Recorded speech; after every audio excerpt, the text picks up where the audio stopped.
Hello, good morning students. सब लोग ठीक ठाक हैं। चलो आज हम सबसे पहले संख्याओं के बारे में जानते हैं।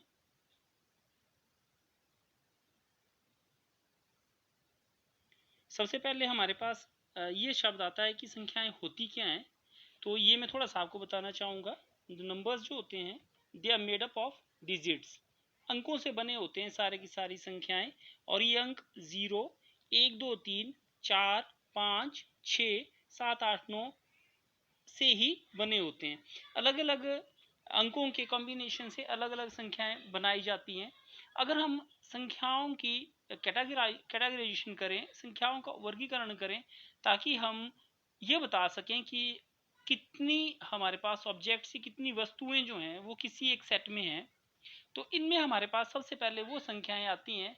जैसा कि मैंने आपको स्टूडेंट्स लास्ट ईयर जब हमने पढ़ना शुरू किया था तो मैंने आपको पहले भी नंबर सिस्टम के बारे में बताया है कि जो संख्या प्रणाली है, जो संख्या पद्धति है, वो आदि मानव के समय से शुरू हुई और उन्होंने सबसे पहले चिन्हों द्वारा वस्तुओं को गिनना शुरू किया।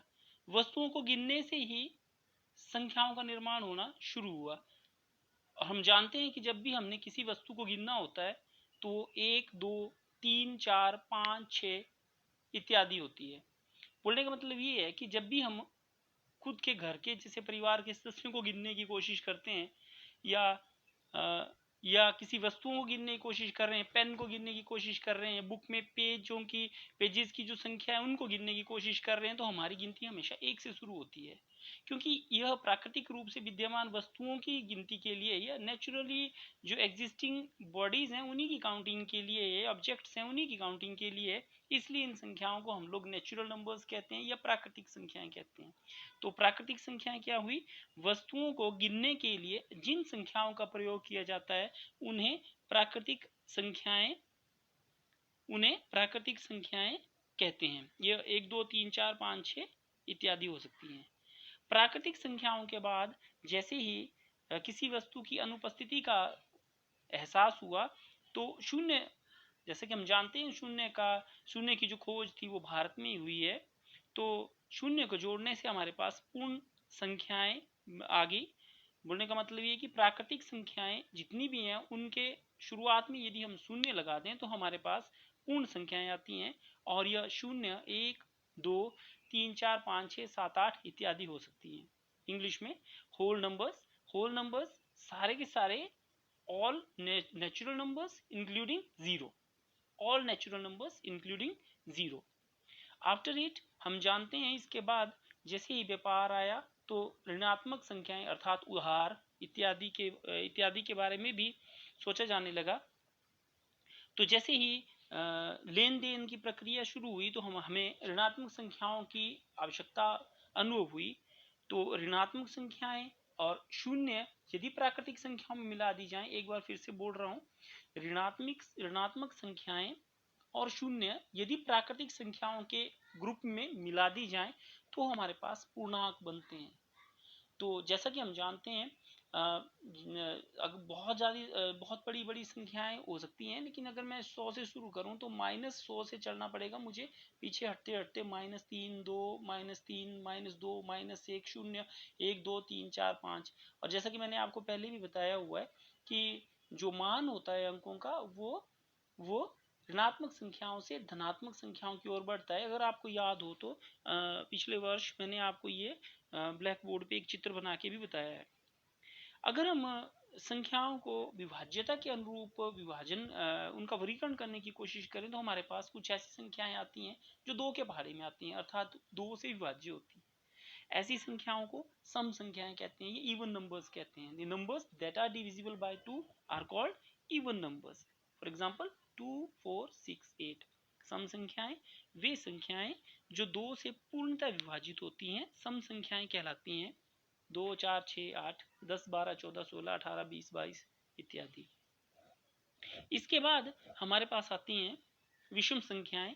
वे संख्याएं जो 2 से विभाज्य नहीं है, अर्थात 2 के पहाड़े में नहीं आ रही हैं। Odd numbers that are not divisible by 2 are called odd numbers. For example 1, 3, 5, 7, 11, 13, 17 etcetera. जैसे कि इसमें जो मैं आपको दिखा रहा हूँ, इसमें 1, 3, 5, 7 नहीं है, और 7 भी एक अभाज्य संख्या है, 11 है, 13 भी है, 17 भी। तो थोड़ा ध्यान रखना है इस चीज़ का। इसके बाद हमारे पास बड़ी महत्वपूर्ण संख्याएं आती हैं, और वे हैं प्राइम नंबर्स, अभाज्य संख्याएं। ऐसी संख्याएं जो सिर्फ एक के पहाड़े में आएंगी। जैसे कि हम जानते हैं एक के पहाड़े में तो सारी संख्याएं आती हैं, जो है तो एक के पहाड़े में आएंगी, और या फिर अपने ही पहाड़े में आएंगी। जैसे एक दूना दूना, 1 2 जा 2, 2 1 जा 2। इसके अलावा दो किसी की संख्या के पहाड़े में नहीं आता है। तो ऐसी संख्याएं जो या तो एक के पहाड़े में आएंगी या फिर खुद के पहाड़े में आएंगी, या मैं ये कह सकता हूँ कि ऐसी संख्याएं जो या तो एक से विभाज्य होंगी या फिर खुद से विभाज्य होंगी। ऐसी संख्याओं को हम अभाज्य संख्याएं कहते हैं। ये बहुत इंपॉर्टेंट संख्याएं, थोड़ा ध्यान रखना है इनका। 2, 3, 7, 11, 13, 17। मैं बार बार कहता रहता हूँ, इसमें 5 मिसिंग है। 2, 3, 5 ध्यान करना है, 5 भी जोड़ लेना है इसमें। 2, 3, 5, 7, 11, 13, 17 इत्यादि। ध्यान दें, इसमें कुछ एक ना तो अभाज्य संख्या है और ना ही भाज्य संख्या है। 2 सबसे छोटी इवन नंबर है, सबसे छोटा सम संख्या है जो अभाज्य, और एक मात्र सम संख्या है जो अभाज्य संख्या है। 3 सबसे छोटी विषम संख्या है जो अभाज्य संख्या है। इसके बाद हमारे पास आती हैं भाज्य संख्याएं। तो जैसा कि नाम से क्लियर हो रहा है, ऐसी संख्याएं जो स्वयं के पहाड़े में तो आएंगी, एक के पहाड़े में भी आएंगी, किसी और के पहाड़े में भी आए। जैसे 6 एक के पहाड़े में भी आया, 6 के टेबल में भी आएगी, और 2 और 3 के टेबल में भी आएगा। तो ऐसी संख्याओं को हम भाज्य संख्याएं कहते हैं। इंग्लिश वालों के लिए हम लोग, मैंने अलग से बना के रखा हुआ है, तो इंग्लिश वाले इसको देख लें ध्यान से। जैसे what are numbers, digits like, ये सारे के सारे जो सिंबल्स होते हैं इनको हम नंबर्स कहते हैं। Number system, any of the above mentioned symbol and rules for using them to denote numbers, which are used to state how many objects are there in a given set. Natural numbers used to count objects, that is counting numbers. Natural numbers are what? Numbers used to count objects. इनको counting numbers भी कहते हैं, जैसे कि मैंने पहले भी कहा। Whole numbers, natural numbers plus zero results whole numbers. Integers, then even numbers, मैंने पहले भी बता दिया आपको। odd numbers, prime numbers। इसके बाद हमारे पास आते हैं, देखो प्राइम नंबर्स का थोड़ा ध्यान रखना है। यहाँ भी मुझे लिखने में थोड़ी मिस्टेक लगी है। ये 2, 2, 3, 5 भी इसमें ऐड कर लेना, 5 भी है। 2, 3, 5, 7, 11, 13। 2, 3, 5, 7, 11, 13। ध्यान दें इसको, 2, 3, 5, 7, 11, 13।